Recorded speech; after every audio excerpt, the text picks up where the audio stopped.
ഒരിക്കലൊരു കള്ളൻ ഒരു സെൻ ഗുരുവിൻ്റെ വീട്ടിൽ കയറി ചെന്നു. മോഷണമായിരുന്നല്ലോ ലക്ഷ്യം. നേരെ ചെന്നപ്പോൾ ഗുരു ഇത് കണ്ടു. ഗുരു പറഞ്ഞു, നീ പമ്മിയൊന്നും വരണ്ട, നേരെ വാ. എന്താ കാര്യം എന്ന് ചോദിച്ചു. പറഞ്ഞു, എനിക്ക് ഇവിടുത്തെ പണമെല്ലാം വേണം. ശരി, എനിക്കൊരു ചായയുടെ കാശ് വെച്ചിട്ട് ബാക്കി നീ എടുത്തോളാൻ പറഞ്ഞു.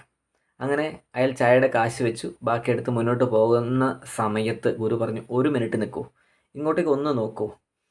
ഏതെങ്കിലും ഒരാൾ, ആരെങ്കിലും ഒരാൾ എവിടെ വെച്ചെങ്കിലും ഒരു നിനക്കൊരു ഗുണം ചെയ്തിട്ടുണ്ടെങ്കിൽ നിനക്കൊരു നന്ദി പറഞ്ഞുകൂടെ കുഞ്ഞെന്ന് ചോദിച്ചു. അയാൾ ഇളിഭ്യതയോടെ നന്ദി പറഞ്ഞ് പുറത്തേക്ക് ഇറങ്ങി പോയി. ആ പോക്ക് അയാളെ പോലീസ് പിടിച്ചു. പോലീസ് നേരെ വന്നിട്ട് ഗുരുവിൻ്റെ അടുക്കൽ കൊണ്ടുവന്നു. എന്നിട്ട് ചോദിച്ചു, ഇയാൾ ഇതുപോലെ ഇവിടെ നിന്ന് മോഷ്ടിച്ചു അല്ലേ ഗുരു എന്ന് ചോദിച്ചു.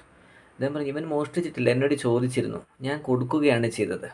അയാൾ അതിന് എന്നോട് നന്ദി പറയുകയും ചെയ്തു, അതുകൊണ്ട് എൻ്റെ കാര്യത്തിൽ അത് വിഷയമല്ല എന്ന് പറഞ്ഞു. ഈ കള്ളൻ വേറെ ചില കേസുകളിൽപ്പെട്ട അകത്തായതിന് ശേഷം തിരിച്ചിറങ്ങിയപ്പോൾ നേരെ ഈ ഗുരുവിനെ വന്ന് കണ്ടിട്ട് പറഞ്ഞു, അങ്ങ് എന്നെ ശിഷ്യനായിട്ട് സ്വീകരിക്കണം എന്ന്. അപ്പോൾ ഓരോരുത്തരും ഇടപെടുന്ന രീതിയും മറ്റുള്ളവർ മനസ്സിലാക്കുന്ന രീതിയും പലതാണെങ്കിലും എത്തേണ്ടടുത്ത് സന്ദേശം എത്തിയാൽ വേണ്ട പോലെ കാര്യം നടന്നുകൊള്ളും, അല്ലേ? അത്തരത്തിലുള്ള നല്ല നല്ല സന്ദേശങ്ങൾ നിങ്ങളുടെ ജീവിതത്തിലും പ്രാവർത്തികമാകട്ടെ എന്ന് പ്രാർത്ഥിക്കുന്നു. Have A nice day. Thank you.